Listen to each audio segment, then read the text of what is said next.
Grab the edge of this button here, 2 fingers, pops it out.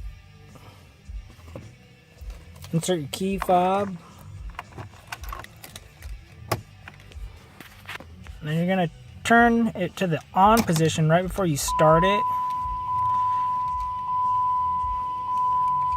And you're going to turn it off, on, off, on. Actually, give me one more shot at it. On, off, on. There you go. Now you can see them dashes. I don't have any codes at the moment. There you go. I don't have any codes at the moment, so it's just going to show done. Do that, and you should pull your code and be able to look it up.